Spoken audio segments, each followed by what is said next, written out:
¿Qué tal? Muy buenas tardes, doctores. El día de hoy venimos con un tema súper interesante. Vamos a hablar el día de hoy de mordedura de serpientes, mordedura de arañas y también de picaduras de alacrán. Recuerden que todas nuestras diapositivas están basadas en guía de práctica clínica, así que si tú estás estudiando para el ENAM, seguramente este será un video de mucha utilidad para tu estudio. Muy bien, pues vamos a comenzar. Primero que nada, tenemos que empezar por la definición y la definición nos dice que la mordedura de serpiente es considerado también un accidente ofídico y es una lesión cutánea que es causada por la inoculación de sustancias tóxicas y estas sustancias tóxicas van a lesionar los tejidos. ¿Dónde se encuentran las principales especies de serpientes aquí en México?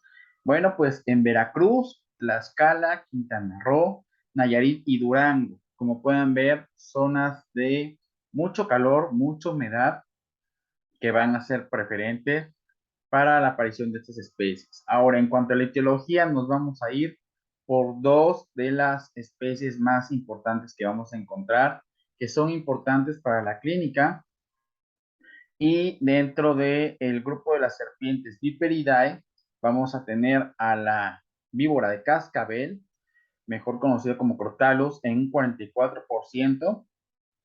Pues su característica más importante es la presencia del cascabel en su cola. Y por otro lado, la nauyaca mexicana, que va a estar prevalente también un 42%. Estas dos especies conforman lo que es el género Viperidae. Una de las características más importantes de la nauyaca mexicana es que va a tener un patrón justamente geométrico. Por otro lado, tenemos a las serpientes coralillos o conocidas también como Elapidae, que son menos frecuentes y aparecen hasta en el 4% de los accidentes con serpientes. Y bueno, ahí están las famosas serpientes coralillos. En cuanto a la epidemiología, podemos ver que estos accidentes por lo que es la mordedura de las serpientes se va a presentar en personas adultas, principalmente adultos jóvenes de los 15 hasta los 44 años de edad. Aquí, como lo dice la guía de práctica clínica, va a predominar en género masculino. ¿Por qué? Porque principalmente los hombres son los que van a estar involucrados con actividades que favorecen a la aparición de estos animalitos, principalmente relacionadas con el campo. Entonces, como ya habíamos visto, género masculino hasta en el 64% y trabajadores del campo. ¿Dónde es donde van a aparecer estas lesiones? Pues principalmente el sitio de ataque de estas serpientes, pues va a ser lo que les quede más cerca. Y en este caso serían los tobillos y las extremidades inferiores, las piernas, los pies, es lo que más van a atacar las serpientes, con una prevalencia hasta del 72%. Posteriormente sigue los muslos en un 14%, las manos y menos frecuente la cabeza. La cabeza solamente podría verse afectada en el caso de que una persona esté acostada, si no, difícilmente podría aparecer. Bueno, ahora si hablamos de las serpientes venenosas, tenemos que identificar en la anatomía de la serpiente cuáles son algunas de las características que nos dicen que una serpiente puede o no ser venenosa. Principalmente empezando por su cabeza, se describe que las serpientes más venenosas van a tener una disposición triangular. Si nos vamos a los colmillos, vamos a ver que la característica de los colmillos es que van a ser retráctiles. En cuanto a su pupila, vamos a encontrar una pupila elíptica y una cola puntiforme. Estas en general se describen en la guía de práctica clínica como las características que posee una serpiente que tiene veneno. ¿Cómo vamos a hacer el diagnóstico? Bueno, primero que nada debemos de saber que no toda lo que es mordedura de serpiente va a ser venenosa. Existe un 20% de las mordeduras, del 100%, un 20% van a ser consideradas mordeduras frías o también consideradas mordeduras secas. ¿Por qué? Porque no hay inyección de veneno como tal. Es decir, no hay envenenamiento. ¿Qué es lo que debemos solicitar? Principalmente biometría hemática, química sanguínea, tiempos de coagulación, INR y la creatinina quinasa. que son aquellos parámetros de laboratorio que nos van a decir si hay alguna reacción en nuestro sistema circulatorio o principalmente en las células sanguíneas. Ahora, aquí tenemos el ejemplo de dos especies de coral y dentro de estas lo que debemos de identificar es que la coral verdadera, la verdadera coral, es la que nos va a dar principalmente síntomas de envenenamiento. Por lo tanto, también va a ser una de las eh, más, más complicadas.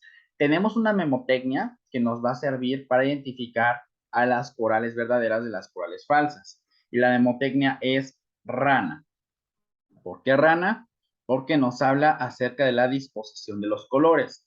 Primeramente, vamos a ver que en una coral verdadera vamos a tener un color rojo, que le va a seguir a un color amarillo, luego va a aparecer un color negro y posteriormente el color amarillo.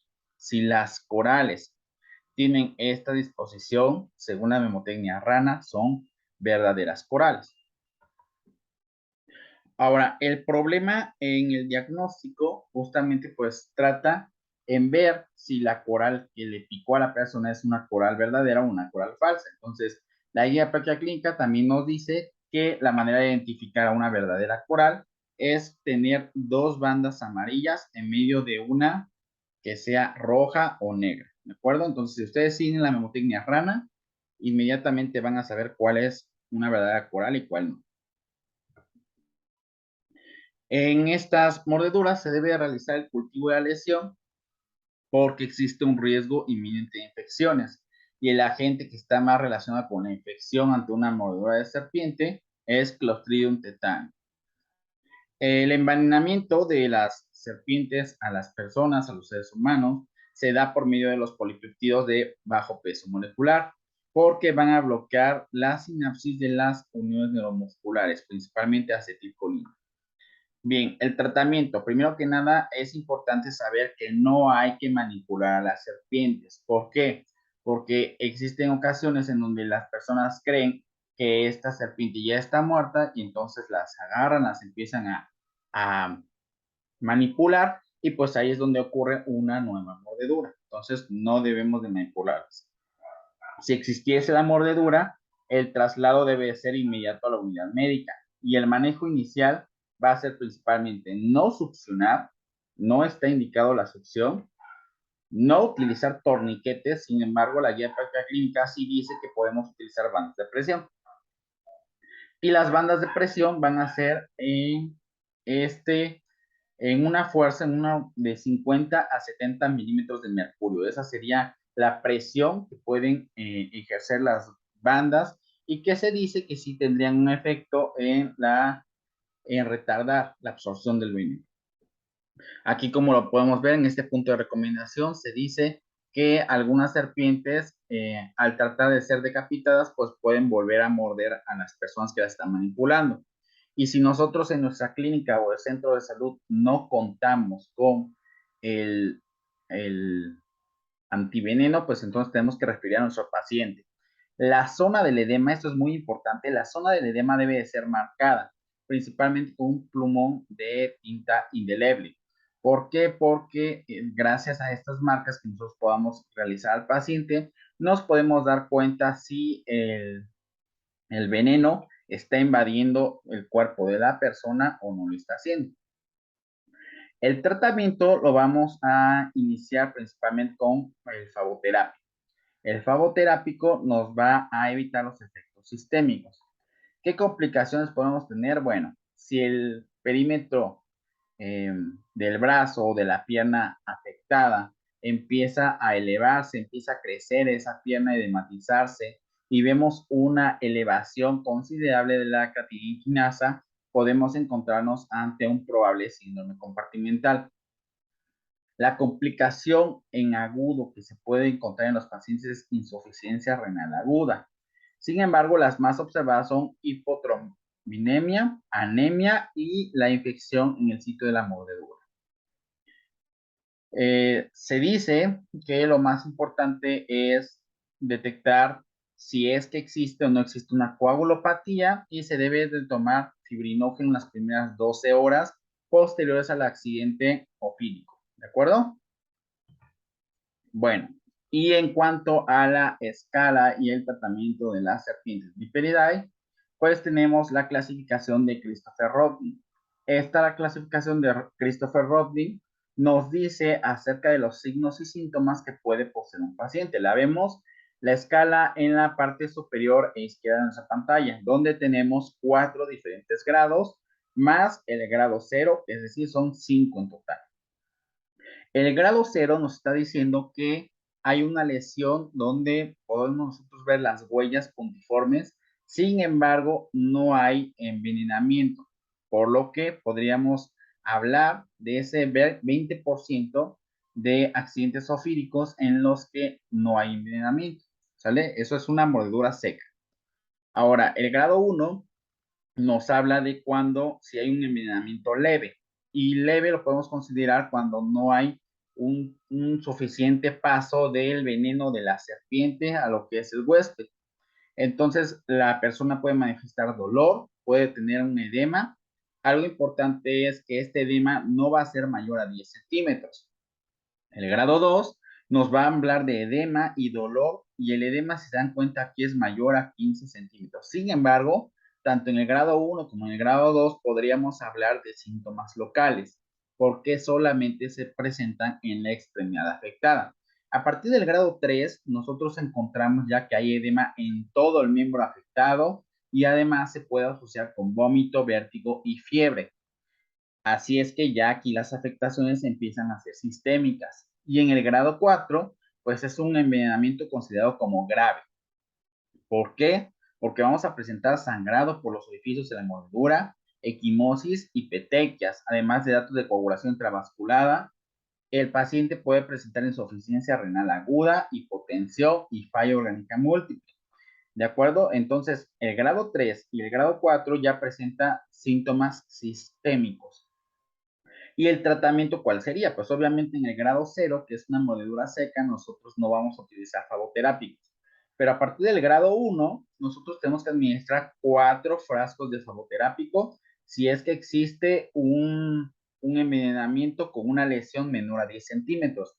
Si la lesión fuera mayor a 10 centímetros o específicamente mayor a 15 en el grado 2, tenemos que emplear 5 frascos. Ahora bien, si el edema se encuentra en toda la extremidad y se acompaña de vómitos, se acompaña de fiebre, de vértigo, hay que utilizar 8 frascos. Y en el caso de que nosotros presentemos un envenenamiento grave, que presente síntomas sistémicos, coagulación intravascular diseminada, insuficiencia renal, hipotensión, tenemos que utilizar 25 frascos, así como lo escucharon, 25 frascos, y no se tienten el corazón, porque si no se realiza esto, el paciente puede fallecer. Bueno, ahora vemos las escalas y el tratamiento para Microrus, que es la serpiente de coralillo, y esta clasificación de la clínica es más sencilla, nada más lo divide en leve, moderado y severo. Lo que ustedes tienen que saber es que el grado leve solamente va a presentar síntomas mínimos, el grado moderado se va a presentar en las primeras 30 minutos y puede aparecer astenia, dinamia, diplopia, oftalmoplegia, visión borrosa. El grado grave, ahora sí, es una patología en la que se van a presentar trastornos del equilibrio, disfagia, cialorrea, insuficiencia respiratoria que puede evolucionar a paro respiratorio, coma y ausencia de reflejos. El tratamiento, por lo tanto, se divide igual en los grados. Si es un grado leve de envenenamiento, vamos a utilizar 2 frascos. Si es moderado, vamos a utilizar 5 frascos. Y en casos graves, tenemos que aplicar 8 frascos vía intravenosa, ¿de acuerdo? Estos van a ir siempre diluidos en 100 mililitros de solución salina. Y bien, ahora pasamos a los algoritmos de guía de práctica clínica que es importante observarlos. Dice, si el paciente ha sido mordido por una serpiente, nosotros tenemos que ver si verdaderamente fue mordido por una serpiente. Entonces, ¿qué tenemos que buscar? Pues primero las huellas de los colmillos. Si tiene 1 o 2 huellas, es decir, 1 o 2 colmillos que hayan enterrado, porque eso también nos puede hablar del grado de envenenamiento, de cuánto veneno se transmitió.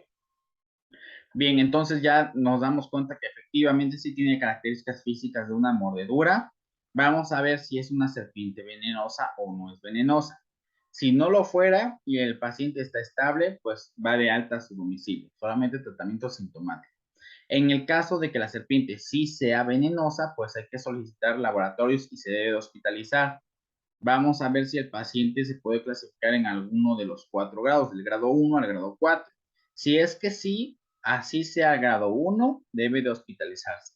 Si es que no, y es un paciente que sí tuvo una mordedura de serpiente, pero está estable y asintomático, podemos sospechar de una mordedura seca y se puede ir de alta a su domicilio, ¿de acuerdo? Pero si a pesar de que nosotros lo hayamos catalogado como grado 0, empieza con signos de envenenamiento, es decir, deterioro neurológico, afectación sistémica, hemodinámica, hay que hospitalizarlo sin importar si pareciera o no pareciera una serpiente no venenosa. Ahora, vamos al siguiente algoritmo que habla más acerca de la serpiente coralillo. Vamos a ver si el paciente fue mordido por una serpiente coralillo, debemos de identificar si es una verdadera coralillo o no. Normalmente nuestros pacientes se presentan a la clínica con el ejemplar en un frasco o en algún recipiente. Entonces debemos de ver si es una verdadera coralillo. Si es que sí habría sido una verdadera coralillo, hay que hospitalizar al paciente y hay que clasificarlo según los grados de envenenamiento, del grado 1 al grado 3. Y hay que tratarlo como ya nosotros hemos visto, 2, 5 y 8 frascos. Muy bien. En dado caso de que el paciente, después de una vigilancia de 24 horas, se encuentre estable y sin datos clínicos, pues entonces el paciente podría darse de alta.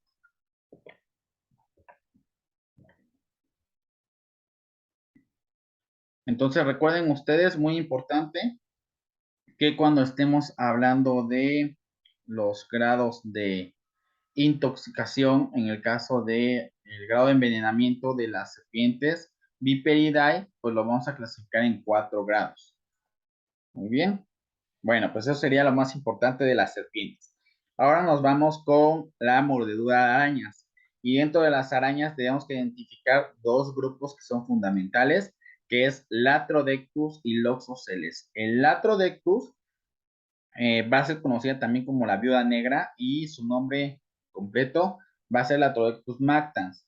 Esta especie principalmente se va a encontrar en Norteamérica. La hembra, al igual que en la mayoría de las especies, pues la hembra va a ser la causante del envenenamiento y va a tener en sus características fenotípicas un color negro, su abdomen va a ser brillante y va a presentar su cutícula con una especie de reloj de arena. Un reloj de arena que va a identificar este ejemplar y que nos va a hablar de una Latrodectus, la cual hay que cuidar. Por otro lado, la tenemos también la araña violinista, que al igual que en la pasada ejemplar, igual la hembra va a ser responsable del envenenamiento. Su color es un color café, se va a conocer como araña parda y va a tener en la cutícula una forma de violín invertido. Por eso se le llama como violinista. Esta araña es muy tímida, a diferencia de la Trodectus loxoceles. Loxoceles reclusa va a ser una araña que se va a encontrar en grietas, por debajo de las piedras o se suele esconder también en los roperos.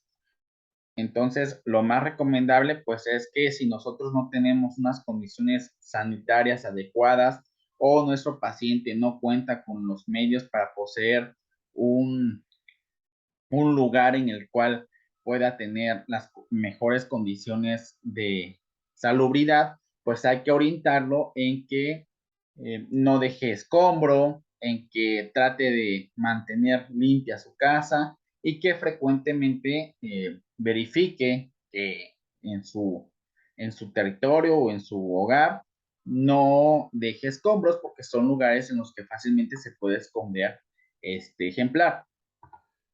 Bien, aquí lo que vemos es la placa libeloide. Esta placa libeloide es una de las signos patognomónicos de que hubo una mordedura por araña violinista, que es, lo describe la literatura como si fuera una quemadura de cigarro. Entonces, la aparición de esta placa libeloide va a aparecer usualmente las primeras 72 horas.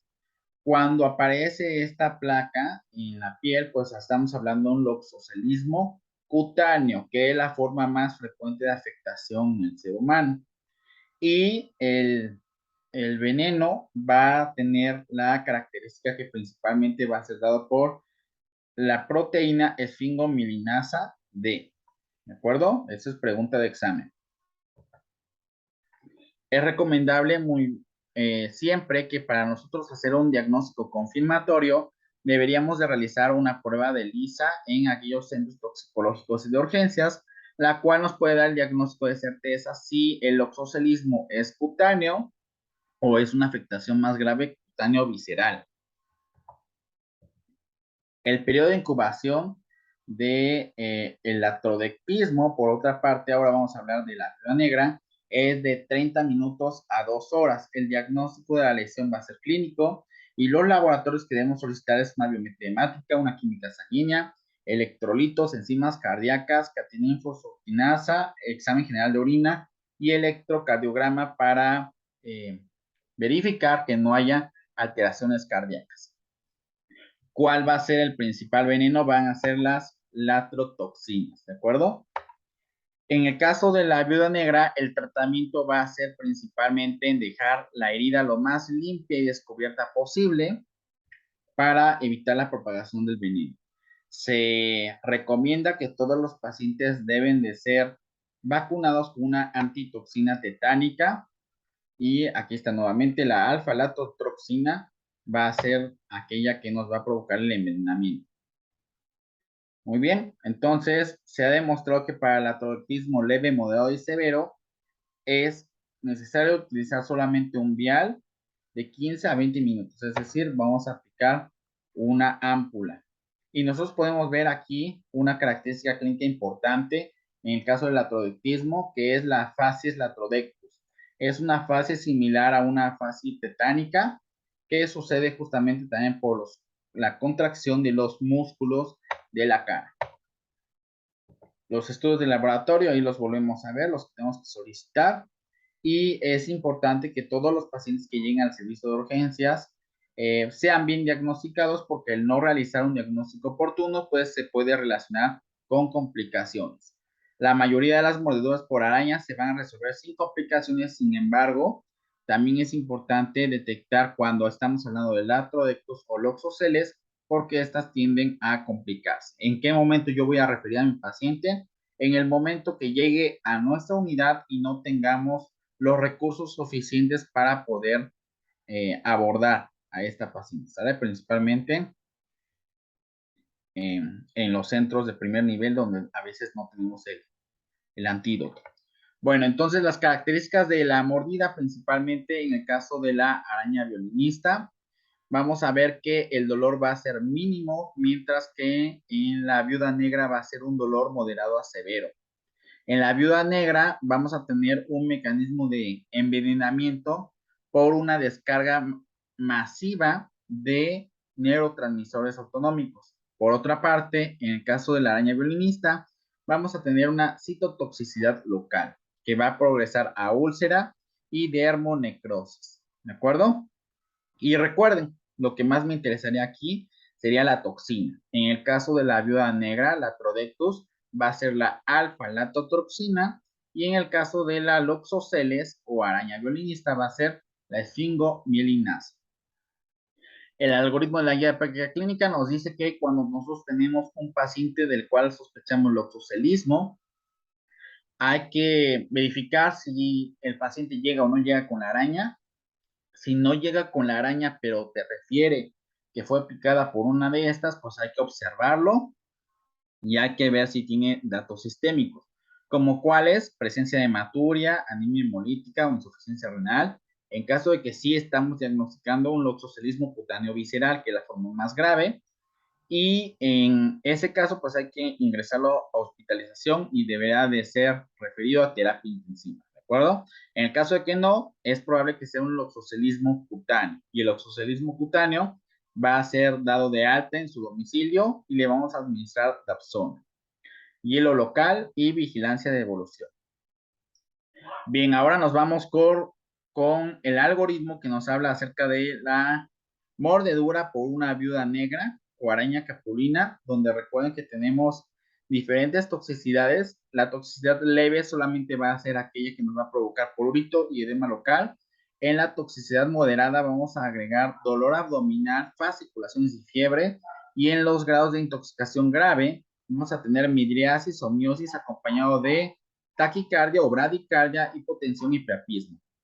Bien, llega el paciente, establecemos el grado de severidad, solicitamos los estudios correspondientes y hay que ingresar al paciente a urgencias. Y hay que administrar el flavoterápico dependiendo el grado de toxicidad, ya sea leve, moderado o grave. Muy bien. Bueno, ahora continuamos con, nada más para terminar, el último algoritmo, el del oxocelismo cutáneo, cuando estamos hablando de la lesión provocada por la araña violinista en la piel. Entonces vamos a ver la placa libedoide, que habíamos dicho que es aquella que va a asemejar a la quemadura de un cigarrillo. Vamos a sacar estudios de laboratorio, biometría hemática completa, química sanguínea, pruebas de función hepático, examen general de orina. Y si la paciente estuviera embarazada, debemos de realizar una interconsulta gíneco-obstetricia para valorar el estado hemodinámico de la madre y en todo caso del menor también. En el caso de la mujer embarazada que tiene signos de envenenamiento por loxoceles, se puede administrar prednisona a 1 miligramo por kilogramo dosis. Muy bien, doctores, pues ya nada más para terminar un tema complementario, vamos a hablar acerca de la picadura de alacrán, la cual fue una urgencia médica desencadenada por la picadura del artrópodo, es decir, del alacrán, con la consecuencia de la inoculación de su veneno. La picadura, a diferencia de lo que son las serpientes, en el alacrán puede ser en cualquier parte del cuerpo. Los estados con mayor morbilidad, nuevamente, Guerrero, Jalisco, Michoacán, Guanajuato y Morelos, si se dan cuenta, son zonas de calor extremo. Esta es un poco más en el centro del país. El grupo de mayor mortalidad, porque recuerden que nuestro organismo reacciona de acuerdo al veneno, y pues al tener una menor superficie corporal, el grupo de personas más afectadas va a ser los menores de 5 años por esta picadura de los alacranes. Los principales factores de riesgo son las endémicas, el tener escombros o materiales en nuestro hogar donde se facilite el escondite de esos animales. Y principalmente lo que van a hacer los alacranes van a proliferar en las noches y en zonas de calores donde más van a habitar. El género más frecuente, más estudiado y el de importancia clínica acá en México va a ser Centuroides, que su tóxico van a ser las escorpaminas. De las escorpaminas hay de cadena corta, mediana y larga. Las escorpaminas que más van a tener una influencia en la intoxicación a los seres humanos van a ser las de cadena mediana. ¿De acuerdo? Factores de riesgo, solamente el género Centuroides de la familia Botidae es de importancia médica acá en México. El veneno va a comenzar su acción de manera casi inmediata, a los 2 minutos, y va a permanecer 5 días en el cuerpo.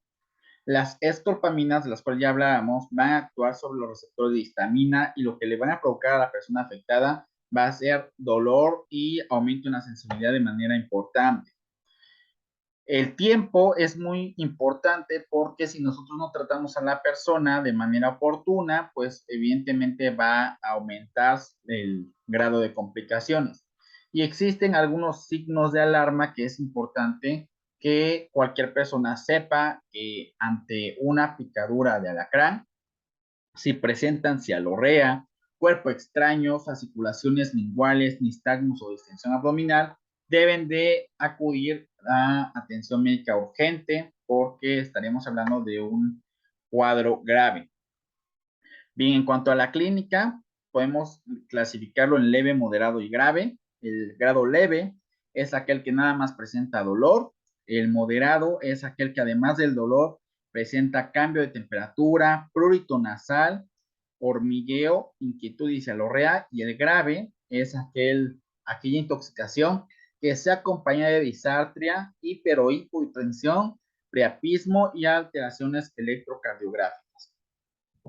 Es importante dar medidas de prevención y una de las medidas más importantes de prevención, pues primero que nada, es utilizar guantes de carnaza, sobre todo acá en México, que es muy común la actividad de la pesca de maíz. Entonces, para ir a pescar, pues es necesario decirle a todas nuestras personas, a todos los varones principalmente que se dediquen a esta actividad, que deben de utilizar un calzado adecuado, ¿de acuerdo? Y otra cosa también, los guantes que para prevenirse contra las picaduras también tienen que ser unos guantes adecuados para ejercer esta actividad. Además, que a las familias se les debe instruir en la colocación de mantas de cielo, mejor conocidos como pabellones, en todo lo que son las camas, sobre todo de los menores, para evitar justamente que estos animalitos, si es que se están paseando cerca de lo que es la cama, pues puedan caer y picar a las personas. El tratamiento del antiveneno de alacrán debe de aplicarse los primeros 30 minutos o en el momento en el que llegue el paciente al servicio de urgencias, sin importar cuánto tiempo lleve. Ahora, ¿cuántos frascos vamos a utilizar ante una sospecha de envenenamiento? Pues bueno, en el caso de niños menores de 5 años, ya habíamos dicho que son los que más se nos complican, tenemos que utilizar 2 frascos. En el caso de adultos, tenemos que utilizar un frasco ámpula y en ambos casos o en todos los casos, el número máximo de frascos a emplear va a ser de 5 frascos. La administración va a ser vía intravenosa y debemos de tomar en cuenta que debemos revalorar a nuestro paciente cada 20 minutos. ¿De acuerdo? El máximo número de ámpulas que podemos administrar son 5 ámpulas. ¿En qué momento yo voy a referir al paciente? En el caso que tenga un menor afectado, menor de 5 años de edad, una persona adulto mayor de 65 años. En el caso que tengamos una intoxicación leve, datos de intoxicación leve, a pesar de que ya utilizamos los frascos ámpula, o en todos los casos moderados y severos deberán ser referidos. Finalmente, aquí vemos algunos medicamentos que están contraindicados en el caso de que haya una picadura de alacrán, como la meperidina, la atropina, la codeína, la morfina, el diazepam, el fenobarbital y los opiáceos, ¿de acuerdo? Y un dato insólito, pero que también venía en la guía de práctica clínica de las arañas, es que el periodo de mayor envenenamiento por mordedura de araña es durante el verano. Para que lo tomen en cuenta y se ha reportado que también ocurre cuando se saca la ropa para el frío. Bien, pues eso sería todo. Nada, vamos a terminar finalmente. Picadura de alacrán, si tenemos datos leves de intoxicación. Si fueran personas de los grupos de riesgo, menores de 5 años o más de 60 años, tenemos que utilizar 2 frascos intravenosos. En el caso de que no sean personas de los grupos de riesgo, solamente hay que utilizar un frasco, al igual que en adultos, ¿de acuerdo? Casos moderados, tenemos que utilizar, si son grupos de riesgo, 4 frascos. Si son grupos no de riesgo, solamente 2 frascos. Y en el caso severo, 4 frascos en caso de que no sea grupo de riesgo. Y en caso de que nos encontremos ante grupos de riesgo, de 5 a lo mucho 6 frascos intravenosos. Acuérdense ustedes, el paciente tiene datos de alarma. Si ya no tiene datos de alarma, se va de alta. Y si sí tiene datos de alarma y no mejora, pues es posible que el paciente nos pueda complicar tanto que inclusive puede fallecer. Por eso la importancia de actuar de manera oportuna. Muy bien, doctores, pues eso sería todo por el día de hoy. Les recomiendo que me sigan en mis redes sociales. En Telegram, nosotros tenemos un grupo de Telegram donde diariamente vamos a estar subiendo diferentes casos clínicos en los que ustedes pueden participar y se podrá ver la retroalimentación. También nos pueden seguir en Instagram, donde diariamente estamos poniendo preguntas cortas, sacadas totalmente y 100% de la guía de práctica clínica. Y en el Twitter, que también les comparte su servidor algunos datos curiosos. El código QR que ustedes están viendo en pantalla es para que se unan al grupo de WhatsApp, donde diariamente les enviamos las guías de práctica clínica que se recomiendan estudiar para ese día. Muy bien, doctores, pues mi nombre es Edson Lezama Cisneros. Fue un gusto acompañaros el día de hoy. Deseo que tengan una linda tarde y nos vemos pronto. Hasta luego.